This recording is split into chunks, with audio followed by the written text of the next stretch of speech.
Hello, bachcho. Let's see this question. The question says two blocks are in contact on a frictionless table. A horizontal force is applied to the larger box as shown in figure. If M1 is equal to 2.3 kilogram and M2 is equal to 1.2 kilogram and F is equal to 3.2 Newton, find the magnitude of the force between the two blocks. So that if a force of the same magnitude F is applied to the smaller block but in the opposite direction, the magnitude of the force between the blocks is 2.1 Newton, which is not the same value calculated in explain the difference. तो हमें figure में जैसे given है एक M1 मास का एक block given है and another M2 मास का एक ब्लॉक गिवन है, इसका जो मास है वो अलग अलग है। तो क्या में दिख रहा है कि M1 बड़ा है एंड M2 छोटा है। ये सिस्टम में F जितना फोर्स लग रहा है एक्सटर्नल फोर्स एंड जो पूरा दोनों ब्लॉक से बना हुआ जो सिस्टम है वो फ्रिक्शनलेस सरफेस पे टिका हुआ है। ये जो सरफेस है वो फ्रिक्शनलेस है, तो लॉस यहाँ पर फोर्स का नहीं है। ठीक है, एनर्जी का किसी भी तरह का लॉस नहीं है। तो हमें क्या फाइंड करना है कि पहले तो फाइंड करना है कि इन दोनों के बीच में जो कॉन्टेक्ट फोर्स लग रहा है वो कितना होगा, क्योंकि ये दोनों एक दूसरे की सरफेस पर कॉन्टेक्ट फोर्स लगा रहे होंगे, तो उसका मैग्नीट्यूड फाइंड करा किसी की एक के द्वारा किसी दूसरे पर कितना फोर्स लग रहा है वही हमें फाइंड करना है, वही हमारा कॉन्टेक्ट फोर्स है। एंड दूसरा केस क्या है कि अगर ये जो हमने फोर्स दिया हुआ है ये वाला एक्सटर्नल फोर्स उसको यहाँ पर नहीं M1 की जगह पर नहीं बट M2 की जगह पर रखा जाए एंड ऑपोजिट डायरेक्शन में रखा जाए। ठीक है, यानी कि जो फोर्स अप्लाइड हो रहा है वो M2 की ब्लॉक पर ऑपोजिट डायरेक्शन में लगा है, तो क्या होगा, तो कॉन्टेक्ट फोर्स क्या होगा। एंड कॉन्टेक्ट फोर्स की वैल्यू तो हमें गिवन है, ठीक है, 2.1 ही आएगी, बाद में हम कैलकुलेट भी करेंगे।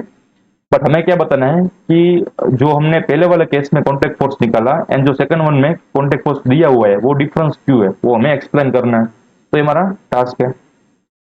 तो हम इस प्रॉब्लम में जो की कंसेप्ट यूज करने वाले हैं, की कंसेप्ट वो होगा Newton's Newton's force law. Force law जो कि गिवन होता है summation of F external is equal to mass times acceleration of that object. तो इसी कंसेप्ट का यूज करके हम पहले तो फाइंड करते हैं कि कॉन्टेक्ट फोर्स कितना आएगा पहले केस में। तो हमें पता है कि ये जो M1 है वो M2 पर किस डायरेक्शन में अपना फोर्स लगाएगा, कॉन्टेक्ट फोर्स, यानी कि पुश करेगा। ठीक है, ये जो सरफेस है ये रेड वाली वो M2 को इस डायरेक्शन में धक्का मारेगी। क्यों, क्योंकि ये जो M1 ब्लॉक है उस पर भी इस डायरेक्शन में फोर्स लग रहा है, तो वो ऑब्वियसली M2 को इस डायरेक्शन में फोर्स लगाएगी जो कि कहलाता है कॉन्टेक्ट फोर्स। ठीक है, according to Newton third law अब क्या करेगा कि M2 की ये वाली छोटी वाली सरफेस है वो भी M1 को ऑपोजिट डायरेक्शन में सेम मैग्नीट्यूड का बट ऑपोजिट डायरेक्शन का फोर्स लगाएगी। ठीक है, मैं यहाँ पर माइनस लिखता हूँ आपको आसानी हो। तो यहाँ पर एक्शन रिएक्शन की पेयर बन रही है। अब देखो मैं क्या करता हूँ M1 एंड M2 के लिए दोनों के लिए FBD बनाता हूँ जिससे कि आपको आसानी हो समझने में। मैं थोड़ा सा रफ कर देता हूँ। तो फॉर M1 तो यहाँ पर है हमारा M1, उस पर कितने फोर्स लग रहे हैं, तो इस डायरेक्शन में लग रहा है फोर्स F। ठीक है ना, ये वाला फोर्स लग रहा है एंड ऑपोजिट डायरेक्शन में कौन सा फोर्स लग रहा है, तो ऑपोजिट डायरेक्शन में जो ये M2 है वो फोर्स लगा रहा है इस डायरेक्शन में, ये वाला फोर्स है जो कि हमने कहा था कॉन्टेक्ट फोर्स है। तो ऑपोजिट डायरेक्शन में इस डायरेक्शन में लग रहा है कॉन्टेक्ट फोर्स एंड ये दोनों फोर्स लगने के बावजूद भी हमें पता है कि जो M1 ब्लॉक है वो इस डायरेक्शन में ए जितने एक्सेलरेशन से मूव करेगा। ठीक है ना, पूरे का पूरा सिस्टम है वो इस डायरेक्शन में ए एक्सेलरेशन से मूव करेगा। बट क्योंकि ये जो M1 एंड M2 है वो जब फोर्स लगाएंगे तो कनेक्टेड हो जाएगा एक दूसरे से, जिससे कि दोनों एक ही एक्सेलरेशन से आगे बढ़ना स्टार्ट कर देंगे। ठीक है, आगे उसकी जो मोशन होगी वो सेम एक्सेलरेशन के साथ होगी। वैसे हम विजुअलाइजेशन से भी बता सकते हैं। तो हमारे पास ये M1 के लिए फ्री बॉडी डायग्राम बन गया। अब हम क्या करेंगे, अप्लाइंग न्यूटन्स लॉ। ठीक है, अप्लाई न्यूटन्स फोर्स लॉ। तो इसकी वजह से क्या होगा, देखो न्यूटन्स लॉ में क्या है, लेफ्ट हैंड साइड क्या है, देखो total F external with vector sign, यानी कि डायरेक्शन है। तो टोटल M1 पे कितने फोर्स लग रहे हैं। अब देखो यहाँ पर है ना, हमने इसका वेट एंड वेट की वजह से जो नॉर्मल फोर्स लग रहा है वो काउंट नहीं किया। क्यों? क्योंकि वो मोशन में रिस्पॉन्सिबल नहीं है। जो भी फोर्स इस सिस्टम को मोशन करा रहे हैं, मूव करा रहे हैं ना, वही हम लिख रहे हैं। क्योंकि ये नॉर्मल फोर्स एंड वेट एक दूसरे को बैलेंस कर रहे हैं, तो ऑब्वियसली जीरो होने वाले हैं। तो इसलिए हम वाई डायरेक्शन के कंपोनेंट नहीं लगे, हम सिर्फ न्यूटन्स जो फोर्स लो है ना, वो सिर्फ मोशन जिस डायरेक्शन में हो रही है ना, उस डायरेक्शन के ही फोर्स लेते हैं, काउंट करते हैं, क्योंकि हमें आसानी हो और वैसे भी हमारे इक्वेशन में ज्यादा टाइम खराब ना हो। ठीक है, वेस्ट ना हो। तो लिखते हैं, राइट हैंड साइड हमें कन्वेंशनली प्लस एक्स डायरेक्शन लेते हैं and left hand side minus x direction. तो राइट हैंड साइड कितने फोर्स लग रहे हैं, देखो right hand side F force लग रहा है, applied force. Left hand side कितना फोर्स लग रहा है, देखो एफ सी लग रहा है, वो माइनस डायरेक्शन में। इज इक्वल टू क्या होगा, मास ऑफ दैट ऑब्जेक्ट। तो किस पर लग रहे, M1 मास पर, एंड उसका एक्सेलरेशन क्या है, प्लस की डायरेक्शन में, इसलिए ये होगा ए। ये हमारा फर्स्ट इक्वेशन बन गया। अब देखो सेम फॉर M2 के लिए करते हैं फ्री बॉडी डायग्राम। तो यहाँ पर M2 के लिए क्या होगा, देखो M2 के लिए जो ये M1 है, ये M1 ब्लॉक है, वो M2 पर इस डायरेक्शन में कॉन्टेक्ट फोर्स लगाएगा। राइट, ये जो हमने न्यूटन फोर्स लॉ बनाया है ना, ये सिर्फ एक्सटर्नल फोर्स के लिए। ठीक है, इंटरनल फोर्स नहीं है। ये जो M2 है वो M1 पर फ्री फोर्स लगा रहा है ना, वो हम काउंट नहीं करेंगे। क्यों? क्योंकि वो इंटरनल फोर्स हो गया ना, M2 M1 को दे रहा है। ठीक है, हमें जो ये फॉर्मूला है ना, वो सिर्फ पर्टिकुलर M मास पर लगे जाने वाले फोर्स पर ही अप्लाई करना है। ठीक है, वो किसको दे रहा है या फिर वो उसका जो इंटरनल फोर्स है वो हम इसमें काउंट नहीं करेंगे। तो ये बात याद रखना। तो M2 पर FC जितना फोर्स लग रहा है और कोई फोर्स नहीं लग रहा, तो इसका मतलब ये हुआ कि एक ही डायरेक्शन में ये FC फोर्स लग रहा है, एंड उसकी वजह से जो एक्सेलरेशन है उसमें भी प्रोड्यूस हो रहा है। तो इसका Newton's apply Newton's force law करेंगे तो क्या होएगा, तो F C is equal to क्या मिलेगा, मास टाइम एक्सेलरेशन। तो इसका तो सिंपल ही था। ठीक है, दोनों पॉजिटिव डायरेक्शन में ही। अब क्या करूंगा कि ये जो एफ सी है उसको मैं फर्स्ट इक्वेशन में पुट करूंगा। तो put second equation in first one. तो हमारे पास क्या मिलेगा, देखो एफ माइनस क्या है, M2A, M2A is equal to M1A। तो यहाँ से हमें एक्सेलरेशन की वैल्यू मिल जाएगी। तो ये सम है वो राइट साइड लेके प्लस कर देंगे, तो हमारे पास जो आएगा वो आएगा ऐसे कुछ, M1 plus M2 times A। तो एक्सेलरेशन कैसे मिलेगा, एक्सेलरेशन मिलेगा F divided by M1 plus M2। F की वैल्यू गिवन है, एक्सटर्नल फोर्स की वैल्यू गिवन है, कितनी है 3.2 न्यूटन। तो यहाँ पर लिखेंगे 3.2 Newton divided by M1 plus M2। तो M1 की वैल्यू गिवन है 2.3 एंड 1.2, M2 की वैल्यू गिवन है 1.2। तो 2.3 प्लस 1.2, 2.3 प्लस 1.2। तो एक्सेलरेशन की वैल्यू क्या है, देखो 3.2 डिवाइडेड बाई 2.3 प्लस 1.2 करोगे तो आंसर आपका निकलेगा 0.914, 0.91। ठीक है, 2 डेसिमल प्लेस पर ही यहाँ पर रखता हूँ, मीटर पर सेकंड स्क्वायर। तो हमें एक्सेलरेशन की वैल्यू मिल गई। अब इस एक्सेलरेशन को किसी भी इक्वेशन में पुट कर दो, तो जो इजी पड़े उसमें पुट कर दो, क्योंकि हमें कॉन्टेक्ट फोर्स की वैल्यू ही चाहिए, अब कोई वो नहीं है। ठीक है, तो मैं इसमें सेकंड में पुट कर देता हूँ। तो put value of A value of, मैं इस इक्वेशन को थर्ड इक्वेशन बोल देता हूँ, ठीक है, इस इक्वेशन को थर्ड इक्वेशन बोल देता हूँ। Put value of 3 in second equation. तो हमारे पास जो एफ सी की वैल्यू बनी वो क्या बनी, F C is equal to क्या है, M two times A, M two times A. अब एम टू की वैल्यू क्या थी, एम टू की वैल्यू हमें गिवन है 1.2, तो यहाँ पर आएगा 1.2। एंड जो एक्सेलरेशन की वैल्यू यहाँ से मिली वो कितनी मिली, 0.91। तो इन दोनों का मल्टीप्लाई करोगे तो आंसर आएगा 1.092 न्यूटन। तो हमारे पास पहले केस में जो कॉन्टेक्ट फोर्स की मैग्नीट्यूड था वो मिल गया 1.092 न्यूटन। अब क्या करेंगे कि अब ये जो ब्लॉक है उसमें जो फोर्स लग रहा है उसका जो डायरेक्शन अब बदल देंगे, जैसे कि क्वेश्चन में गिवन है।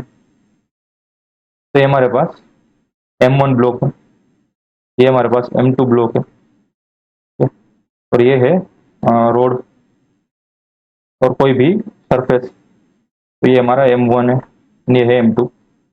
अब जो फोर्स पहले इस डायरेक्शन में लग रहा था एक्सटर्नल फोर्स, वो अब बदल के इस डायरेक्शन में हो गया, क्वेश्चन में गिवन है। मैग्नीट्यूड सेम ही रहा, मैग्नीट्यूड कितना था देखो, मैग्नीट्यूड था 3.2 न्यूटन। तो मैग्नीट्यूड रहा 3.2 न्यूटन, बट पहले M1 पर लग रहा था, अब M2 पर लगने लगा। तो अब इस केस में जो एफ सी मिलेगा हमें, ठीक है, वो कितना होगा। देखो मैंने ये दो एरो बनाए, क्यों, क्योंकि एक्शन रिएक्शन पेयर है, जिससे कि आपको आसानी हो कि आप जो क्वेश्चन कर रहे हो तभी ऐसे ही पुट करना। आपको पता होना चाहिए कि जो कॉन्टेक्ट फोर्स है वो दोनों तरफ लगेगा, same magnitude with opposite direction. तो अब जो सिस्टम है वो नेगेटिव डायरेक्शन में एक्सेलरेट करना स्टार्ट करेंगे। तो वापस से क्या करूंगा, फ्री बॉडी डायग्राम बनाऊंगा फॉर M1। तो M1 पर कितने फोर्स लग रहे हैं, एक्सटर्नल फोर्स देखो। तो M1 पर पहले तो इस डायरेक्शन में FC ही लग रहा है, देखो, ठीक है ना। M1 पर लगने वाले फोर्स M2 M1 के द्वारा लगने वाले फोर्स नहीं, रिमेंबर, एंड दूसरा कोई फोर्स है नहीं, ठीक है। M1 पर सिर्फ FC फोर्स लगेगा ना, कौन लगा रहा है, M2। तो M1 के लिए ये आएगा एक ही फोर्स, एंड उस फोर्स की वजह से उस पर एक्सेलरेशन ए प्रोड्यूस हो रहा है। तो इसके लिए जो न्यूटन फोर्स लॉ में अब ये पुट करेंगे तो क्या मिलेगा हमें, तो ये मिलेगा minus F C is equal to, acceleration भी माइनस डायरेक्शन में, तो यहाँ पर आएगा M1 ए, दोनों साइड माइनस माइनस कैंसल मिलकर हमें मिलेगा F C is equal to M1 ए। तो यहाँ पर लिख देता हूँ इक्वेशन 1 प्राइम। अब M2 के बारे में फ्री बॉडी डायग्राम बना दे। तो M2 पर कितने फोर्स लग रहे हैं देखो, ये जो फोर्स है ना मैं अलग अलग दिखाता हूँ, अलग अलग पेन से दिखाता हूँ, इसलिए आपको आसानी हो। ये जो रेड वाला की वजह से मैं ब्लू वाला दिखाता हूँ, ठीक है। तो ये ब्लू वाला है ना वो M2 पर लगने वाला फोर्स है, ये रेड वाला है M1 पर लगने वाला फोर्स है, राइट। एंड अगेन ये जो फोर्स है ब्लू वाला वो M2 पर लगने वाला फोर्स है, ठीक है। तो ये हमारा पास इस डायरेक्शन में भी फोर्स लग रहा है। तो M2 पर दो अलग अलग डायरेक्शन में फोर्स लग रहे हैं। एक तो लग रहा है यहाँ पर F जितना, एंड M2 इस डायरेक्शन में लग रहा है FC जितना। एंड जो ओवरऑल इसकी एक्सेलरेशन है वो इस डायरेक्शन में M2 की भी है। अगेन क्या करेंगे, न्यूटन फोर्स लॉ अप्लाई करेंगे। तो लेफ्ट साइड कितने फोर्स लग रहे हैं देखो, F लग रहा है तो यहाँ पर आएगा माइनस है। राइट साइड कौन सा फोर्स लग रहा है तो वो आएगा plus, is equal to minus M2, क्योंकि एक्सेलरेशन है माइनस डायरेक्शन में। अब क्या करूंगा कि इसको मैं बोलता हूँ सेकंड प्राइम। अब फर्स्ट प्राइम की वैल्यू सेकंड प्राइम में पुट करेंगे, तो यहाँ पर मैं लिखता हूँ put value of first prime in second prime. तो क्या मिलेगा हमें देखो, माइनस एफ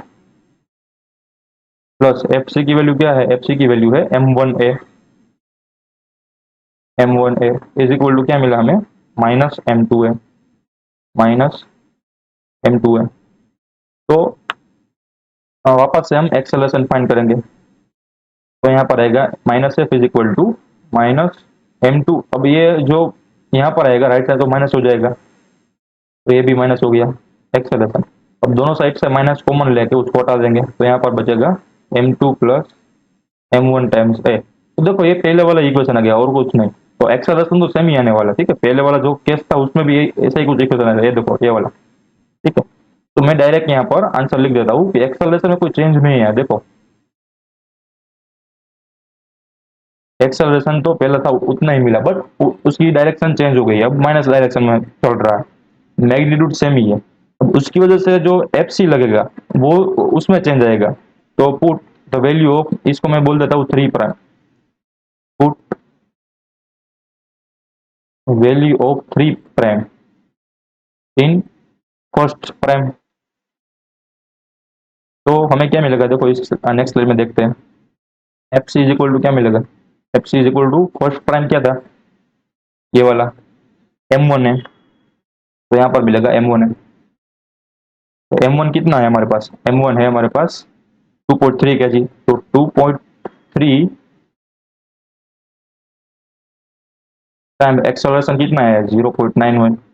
तो इनका मल्टीप्लाई क्या होगा, 2.3 टाइम्स 0.91 करते हैं तो हमारा आंसर मिलेगा 2.093 जो कि अप्रोक्सीमेटेड होता है 2.1 न्यूटन, जो कि ये तो आंसर में भी गिवन था। तो ये हमने प्रूव कर दिया। बट देखो क्वेश्चन में क्या गिवन है कि जब ये सिचुएशन होगी तो दोनों में देखो कॉन्टेक्ट फोर्स की वैल्यू अलग अलग आई। पहले केस में कुछ 1 के अराउंड था, 1 न्यूटन, एंड सेकंड केस में 2.1 न्यूटन था। ये कैसे हो गया, अलग अलग हो गया। तो वापस से चले जाते हैं यहाँ पर। अब देखो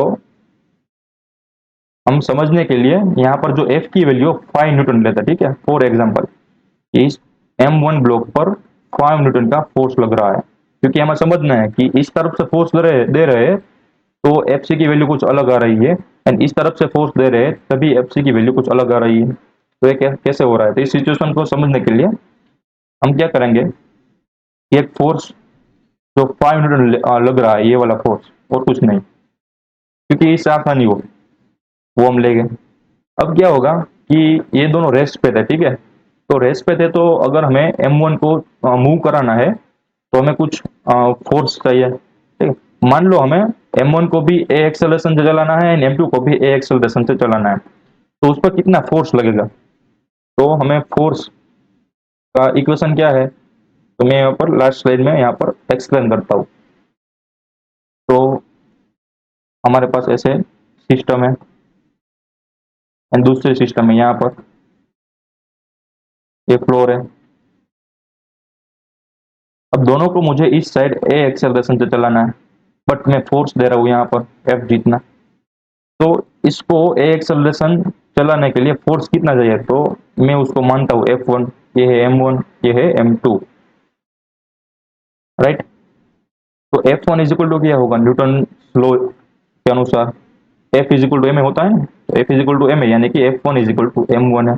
मुझे इतना फोर्स लगेगा इस m1 ब्लॉक को ए जितना एक्सेलरेशन देने में। Same F2 is equal to m2 को ए एक्सेलरेशन देने में कितना फोर्स चाहिए, मुझे F2 फोर्स चाहिए। तो F2 इज इक्वल टू क्या आएगा, m2 टाइम्स ए। अब देखो मैं यहाँ पर ए कॉन्स्टेंट है, दोनों में सेम है, तो एक ही जगह पर क्या लिख सकता हूँ, F1 बाई m1 लिख सकता हूँ ना। एंड सेम यहाँ पर क्या मिलेगा, F2 बाई m2, ठीक है। यहाँ पर मैं F1 को कॉमन बना दूंगा। मैंने क्या किया कि एक्सेलरेशन को यहाँ पर कॉमन बना दिया, यानी इन दोनों को कंपेयर कर दिया, तो मुझे ये वाला इक्वेशन मिल गया। अब क्या करूंगा, F1 को कॉमन बना दूंगा, तो F1 इक्वल टू क्या मिलेगा, m1 by m2 into F2। देखो m1 बड़ा है, ठीक है, m2 छोटा मास है, तो m1 डिवाइडेड बाई m2 का रेशो कितना आएगा, बड़ा आएगा। तो इसका मतलब ये हुआ कि मुझे m1 को चलाना है तो मुझे m2 के मायने मुझे ज्यादा फोर्स चाहिए, मुकाबले मुझे ज्यादा फोर्स चाहिए, ठीक है। m1 को मुझे ए एक्सेलरेशन देना हो तो मुझे हाई फोर्स चाहिए, एंड m2 को सेम एक्सेलरेशन देना हो तो मुझे थोड़ा सा कम फोर्स चाहिए। अब क्या होगा कि जब मैं फॉर एग्जांपल 5 न्यूटन फोर्स दूंगा इस सिस्टम को, तो m1 को ए एक्सेलरेशन से आगे बढ़ाना है, मूव कराना है, तो ये जो m1 ब्लॉक है ना वो इनमें से 3 न्यूटन अपने पास रखेगा, एंड जो बचा वो आगे जाना देगा, आगे पास कर देगा, ठीक है। तो बचा कितना, 2 न्यूटन बचा ना, तो 2 न्यूटन m2 को मिलेगा, राइट। अब क्या होगा कि मान लो आपने इस डायरेक्शन से 5 न्यूटन सेम फोर्स दिया, या अब ये फोर्स को मैं निकल देता हूँ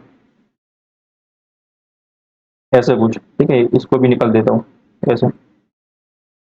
तो अब क्या होगा कि सिस्टम को सेम ए एक्सेलरेशन से मुझे आगे बढ़ाना है। तो अब क्या होगा कि M2 को छोटा फोर्स चाहिए ना, कम फोर्स चाहिए, तो M2 5 न्यूटन से अपने पास 2 न्यूटन रख लेगा, एंड आगे कितना फोर्स पास करेगा, 3 न्यूटन। तो जो ये पास वाला फोर्स है ना, वही है हमारा कॉन्टेक्ट फोर्स। तो पहले पहले केस में कितना न्यूटन फोर्स पास किया था, ठीक है, तो पहले केस में 2 न्यूटन पास किया था ना। अब हमने F Newton left hand side से दिया, तो कितना पास किया, 3 न्यूटन पास किया।